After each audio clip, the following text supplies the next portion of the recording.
Hello, good afternoon students, class 8th। अभी तक आपका चैप्टर 16 हो रहा था, ख़त्म हो गया। अब नए चैप्टर आज हम स्टार्ट करने जा रहे हैं, chapter 17, stars and the solar system. आपने पहले भी स्टार्स के बारे में आप छोटे से ही देखते चले आ रहे हो कि आसमान में, आकाश में आपको रात में स्टार्स दिखते चमकते हुए, और वो तो सिंपल बात है, देखा भी है आपने, रात में देखते हैं। और सोलर सिस्टम के बारे में भी वैसे आपने ज्योग्राफी में भी पढ़ा होगा, तो आज उसी के बारे में और जो है डीपली स्टडी करेंगे हम। Now we are going to start chapter 17, stars and the solar system. Paheli and Bujo visited their grandparents' village during the summer break. After dinner, they went on to the roof of the house. It was a clear, cloudless night. आपको पता है कि जब हम रात में देखते हैं ऊपर तो हमें अंधेरा दिखता है, उसमें आपने देखे कि चमकते रहते हैं आपके स्टार्स और मून दिखाई देता है। वही चीज़ इन्होंने बताया कि बूझो और पहेली भी घूमने गए अपने ग्रैंड पेरेंट्स के विलेज में, और उन्होंने देखा, रात में डिनर किया, उसके बाद छत में वो गए तो उन्होंने रात में देखा और वो सरप्राइज हुए कि बहुत सारे स्टार्स स्काई में थे। They had never seen such a beautiful scene in their city. उन्होंने कभी ऐसा देखा नहीं था। मतलब गांव में जाओगे तो और ज़्यादा अच्छे से दिखाई देगा, खुले आकाश दिखता है तो और अच्छा लगता है। तो they had never seen such a beautiful scene in their city. Paheli wondered why the village sky was so different from the night sky in big cities. Paheli को आश्चर्य हुआ कि क्यों विलेज में जो स्काई दिखता है वो अलग दिखता है रात में और कंपैरिजन टू जो शहर में। Her grandfather explained that due to bright light, smoke and dust, the sky in big cities is rarely clear. Night sky watching can be a fascinating experience at a place where there are no bright lights and the atmosphere is clear. वही बता रहे हैं उन्होंने, उनके जो grand parents थे उन्होंने explain किया, बच्चों को बताया कि आसमान जो है जो गांव में देखते हैं वो बिल्कुल खुला और साफ़ सुथरा दिखाई देता है, लेकिन शहर में नहीं दिखता है। उसका रीज़न है कि धुआं होता है, डस्ट पार्टिकल होते हैं, चमकती हुई लाइट होती है ज़्यादा, तो क्लियरिटी नहीं आती जो आकाश की है, इसलिए वो हमें क्लियर नहीं दिखता है ज़्यादा। ठीक। Look at the sky on a dark, clear night. You see the entire sky dotted with countless stars, some bright and some not so bright. Observe them carefully. Do all of them appear to twinkle? Do you find any star-like object which does not twinkle? The objects which do not twinkle are planets. इसमें बता रहे हैं कि जब हम sky में देखते हैं रात में तो बहुत सारे हमें स्टार्स दिखाई देते हैं चमकते हुए, कुछ नहीं चमकते हुए। तो हम उसे देखें अगर ध्यान से तो उसमें कुछ तो दिखेंगे कि चमक रहे हैं, ट्विंकल कर रहे हैं, सभी नहीं करते हैं। तो आपने देखा कि उसमें से कुछ ऑब्जेक्ट्स हैं वो ट्विंकल नहीं करते हैं। ठीक। तो वो जो ट्विंकल नहीं करते वो हैं क्या? वो हैं एक तरीके से प्लैनेट। ठीक। The moon is the brightest object in the night sky. The stars, the planet, the moon and many other objects in the sky are called celestial object.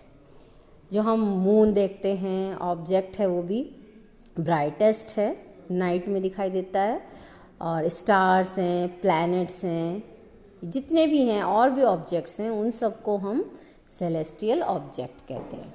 ठीक है। Are all celestial object similar? क्या सभी जो celestial object जो भी हैं, stars हैं, planets हैं, ये सब क्या सभी एक ही तरह के दिखते हैं? तो इसे ही हम आज देखेंगे। सबसे पहले हमारा मून के बारे में हम स्टडी करेंगे। The moon. Activity 17.1 observe the moon continuously for several nights हम ऑब्ज़र्व करते हैं मून को, अगर हम लगातार देखें डेली नाइट में, preferably from one full moon to the next, make a sketch of the moon every night in your notebook and note the day from the day of the full moon. Also note every day the part of sky east or west in which the moon is seen. कहने का मतलब है जब हम moon को देखते हैं night में तो उसमें क्या होता है कि आपने देखा डेली हम अगर मून को देख रहे होते हैं तो कभी जो मून की शेप जो है चेंज होती रहती है, कभी छोटी कभी बड़ी। आपने ये चीज़ गौर किया होगा। तो उसी के बारे में ही है ये आगे कि जैसे जैसे दिखाई देती है, समय बीतता जाता है, फुल मून नाइट हो जाती है, चंद्रमा पूरा दिखता है, और इसी तरह आपने देखा कि अंधेरा हो जाता है, मून बिल्कुल छिप जाता है, तो उसको हम अमावस कहते हैं। और फुल मून दिख रहा है तो वो क्या है, वो हमारे क्या है, पूर्णमासी में पूरा चांद देखते हैं हम। Is there a change in the shape of the moon every day? तो कहने का मतलब क्या हमें पता चला कि जो मून है उसकी शेप क्या चेंज होती है। Are there days when the shape of the moon appears to be perfectly round? Are there days when the moon cannot be seen at all even if the sky is clear? The day on which the whole disk of the moon is visible is known as the full moon day. कहने का मतलब है कि जब हम देखते हैं, आपने देखा शेप उसकी चेंज होती रहती है, तो कभी हम पूरा देखते हैं, कभी नहीं देख पाते हैं, कभी थोड़ा थोड़ा खुला हुआ देखते हैं, कटा हुआ सा। तो ये क्या है कि ये शेप्स हैं उसकी मून की डिफरेंट टाइम के अकॉर्डिंग। तो जो डे जिसमें हम पूरी मून दिखता है हमें, उसको हम फुल मून डे कहते हैं। Thereafter every night the size of bright part of the moon appears to become thinner and thicker.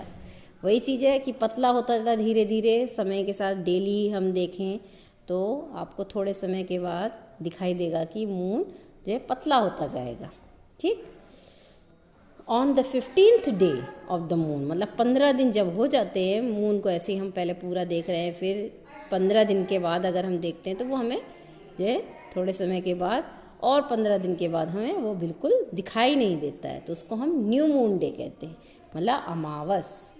This the next day only a small portion of the moon appear in the sky, this is known as crescent moon.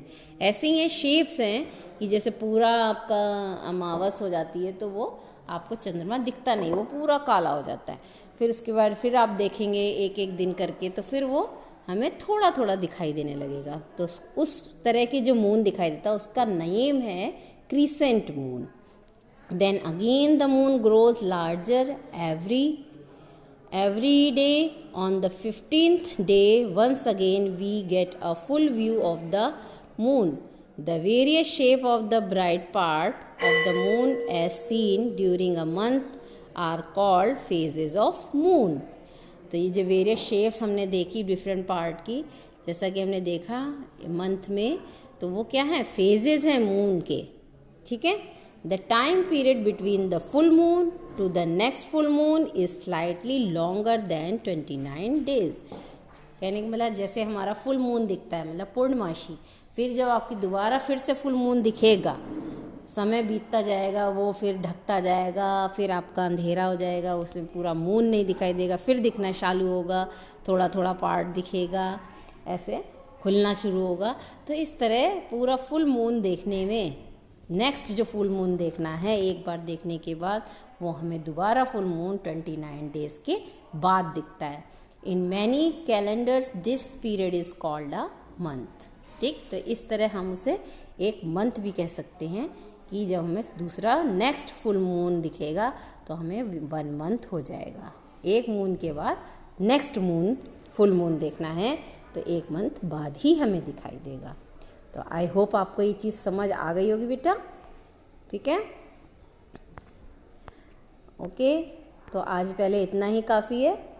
Okay, thank you. इसे आप पढ़िएगा, समझिएगा, फिर मैं आपसे इस पर question पूछूंगी। Thank you and have a nice day.